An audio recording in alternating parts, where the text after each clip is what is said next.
Hello, ladies and gentlemen, and welcome to The Discriminating Gamer, the board game review show that always wondered about "these doors remain unlocked during business hours" signs you sometimes see in stores. It's like, what was the conversation that led up to that? Gee, we've been open for a few months now and no one's come in. I don't know, do you think we should unlock the doors? Anyway, ladies and gentlemen, today we're going to go ahead and take a look at Civilization: A New Dawn, Terra Incognita expansion from Fantasy Flight Games.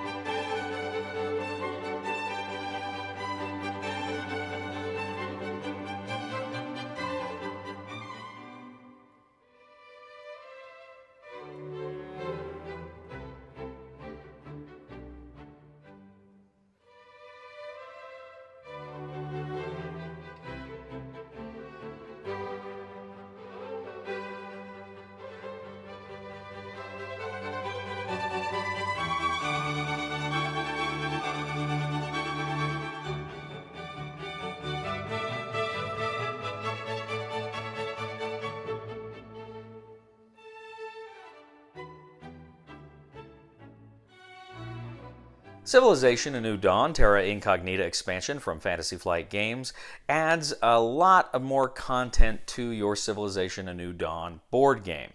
There's all sorts of new cards, there's new units, and of course there's even a new faction that you can play.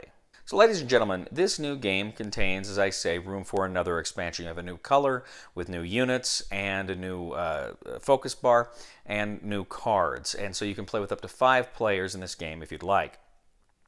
There's also, as I say, several new rules. For instance, the barbarian will is somewhat changed. That adds a little bit more to the game there. Each faction also has army units. Now these are flags. These are military units. This kind of replaces the somewhat abstract way the military concept was used in the original game. Now you actually have armies that go out and can fight.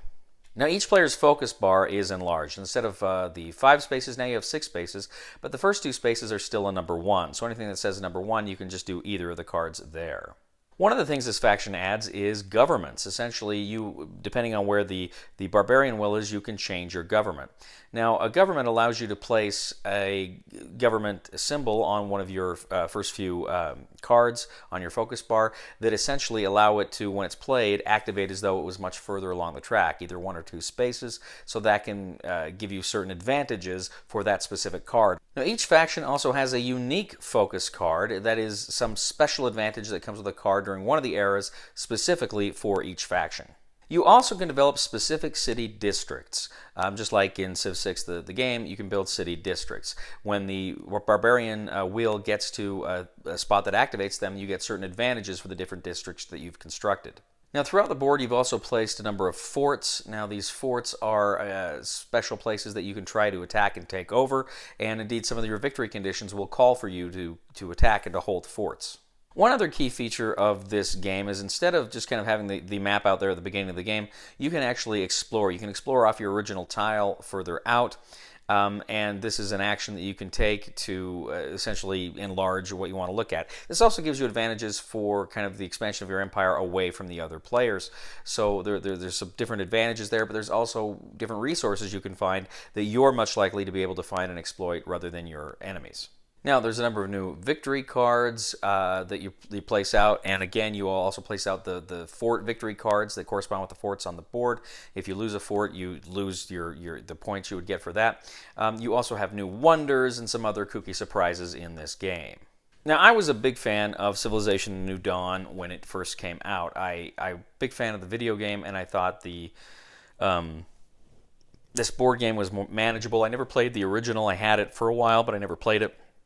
It just seemed too big and unwieldy and long for me. I probably would have liked it if I'd played it, but I just never got around to it. But I really liked this because it played, in about 2-3 hours, and it was just a good self-contained game. But I had some issues with it, not the least of which was combat.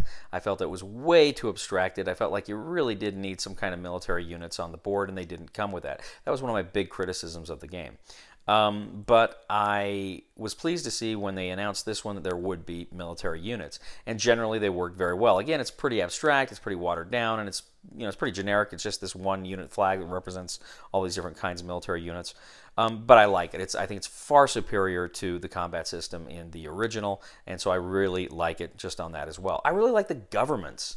The governments are a lot of fun because they allow you to kind of manipulate your focus cards in a way you weren't able to do that before. You can make them more powerful even when they're at a lower spot. I do like, too, how the focus bar is longer. It gives you that extra spot with the first two just being a level 1 spot. I really enjoyed that. Again, it gives you more options, and you get the other card, the growth cards, which I didn't mention, which also help you throughout the game as well. The individual leader cards are fun too because, again, it's a little bit more of an asymmetrical idea that really adds to the game. The districts are fun. They're very cool because, again, it's kind of like the video game, but they give you just other certain advantages, little short-term goals to shoot for as well. And then the forts actually make the game you have to be militaristic. Now, there's an option in here for a peaceful game where that's kind of watered down, but generally you have to take a military initiative at some point in the game if you want to win, because holding forts are part of your victory condition. So that's kind of an important thing there as well. All told, there's nothing in this expansion I don't like, and everything about it I like a lot. I've yet to see any part of this game that I don't. Now, I've not played with 5 players. I've only played it with the 4 players, and maybe things might change with the 5th. The exploration stuff, I didn't mention that. I love the exploration stuff in here too. That gives it a kind of a more of a 4X feeling, which this game really needs to be, and it does it quite well. And the way you turn over the tiles and you reveal the tiles from the bottom of the deck kind of reminds me of Clash of Cultures when you would do something similar there, and I really like that. In fact, I think that was one of my criticisms of the original game too, is there wasn't really exploration, and I like the exploration here quite a bit.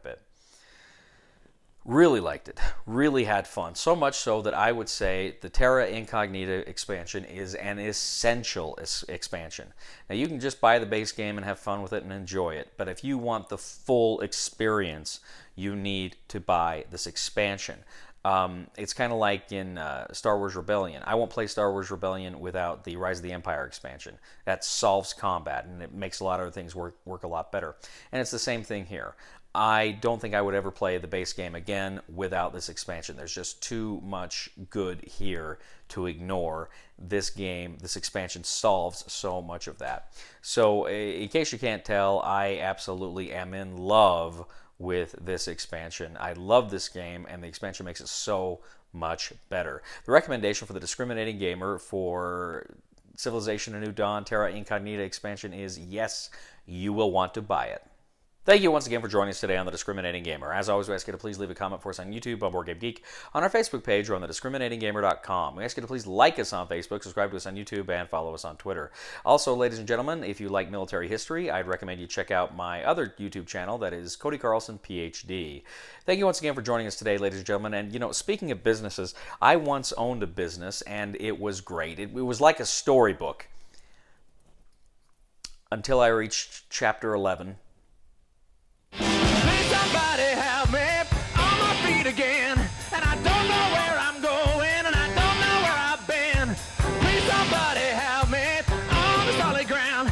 It's a long time, and I'll be dying.